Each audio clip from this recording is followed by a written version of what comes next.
Okay, so I had a topic of self-love.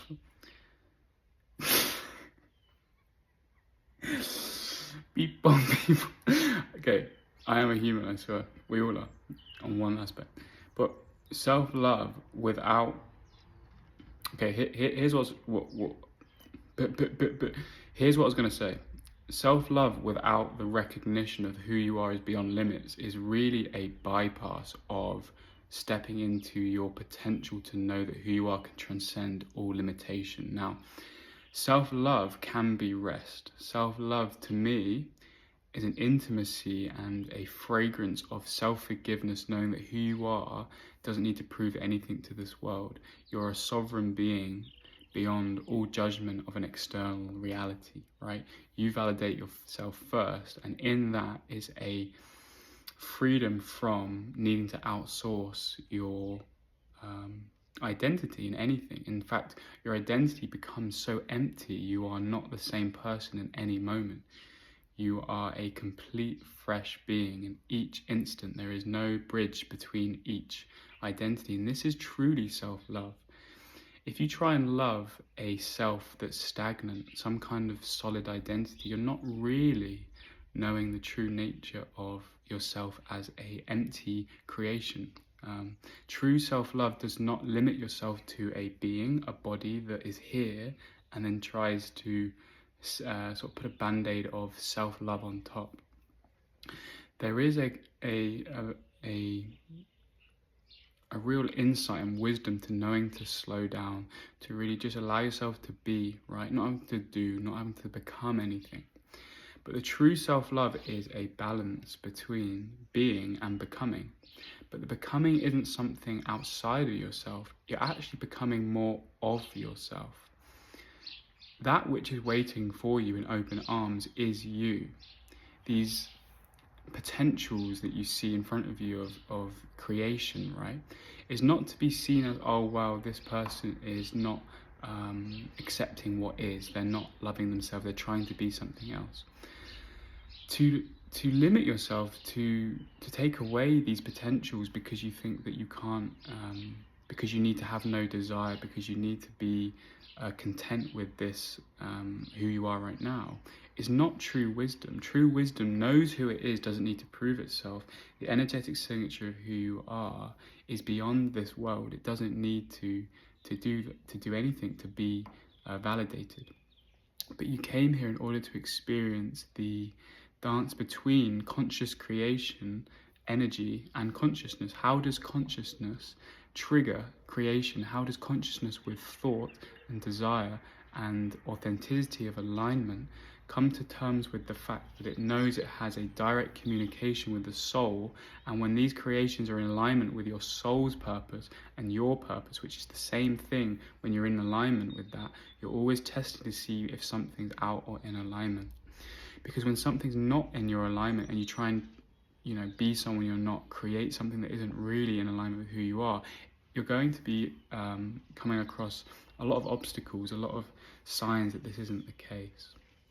It may feel as though things aren't in a flow.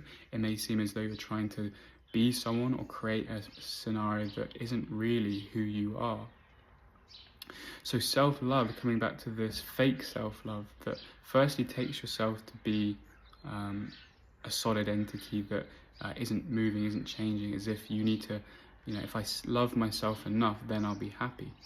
But truly, when you're in the flow, self-love is also giving yourself permission to be limitless, to remember your limitless nature, to go beyond the frontiers you've set for yourself every day. But this isn't about becoming, again, something you're not. Again and again and again, I have to say, you're exercising your free will to step into yourself in its limitless nature, to the point where this is why it feels so alien to not be able to instantly manifest, to not be able to have all the abilities that you left at the door of spirit in order to enter such a dense world. You left it at the door in order to experience what it's like to be so limited, right? And sometimes self-love, to shun away these abilities and just to put your head down and say, well, I don't need to become, you know, the classic non-dual, there's just this, you don't need to do anything. That's actually a form of self-hatred eventually, because you don't trust yourself to step into these greater powers, these greater abilities of creation and magic, you could say, really. Magic isn't a miracle. I mean, it is, but miracles are normal. Magic is normal. They're only abnormal to a mind that has declared them strange and needs to be persecuted and these things. Magic really is who you are. You are magically creating this world right now. Do you know what's the biggest magic in the world? Being able to convince yourself that you are this densely limited. You're this, to have this much self-imposed limitation is actually crazy to all the other beings in the universe that are looking at this planet, right? That's magic. So you got so bored of being completely out there with no limitation. You thought, what's it like to learn the lessons? You know, this is a realm of choice. So self-love, what I wanted to emphasize one more time, don't fall into the trap of like this kind of stagnant self-love. Self-love can just allow themselves to be. There is this I ought do nothing attitude, but there's also a encompassing of the fact that to limit yourself to a box that can self-love. Really, self-love is stepping outside of the labels of who you are, outside of this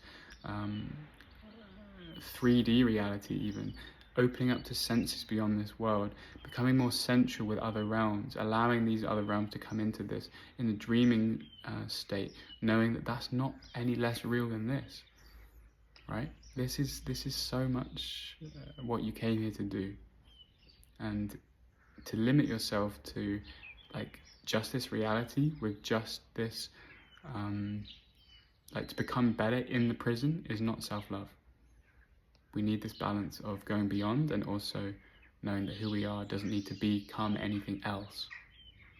You're just becoming more and more of your limitless nature of yourself as an expression now. You're now embodying the I am. You're now embodying the infinite. You're expressing the infinite in your own shade of blue or green or red, right? You are a garden with all these different flowers. And if there was just one flower, it'd be very boring. So go and become everything that you dreamed of. That's what you set out to become. It was always more of you. A seed that blooms into a flower is always perfect. The seed is perfect. The stem is perfect. The blooming is perfect. The seed doesn't need to become a flower. It wants to. It loves to. It's another expression of that seed. Right? Don't feel guilty for knowing that your potentials are there to become a unique expression of the infinite. It's so beautiful, and you don't want to limit yourself to guilt around what is in a lot of spirituality, sometimes Buddhism, sometimes Christianity, you know, all of these things like just bow down to God and don't, you are God, right? You're an aspect of God, right? You're growing back to source, to where you've never left, right? Don't cling to reality. That's self-hatred in itself. Self-love is really the willingness to surf and flow and ride that leading edge of, it's a balance between being and becoming. It's a real edge, and it surfs. It's such an ocean of falling back into limits and falling too much into having to become something you're not, but in the middle is this self-love. All right, I love you.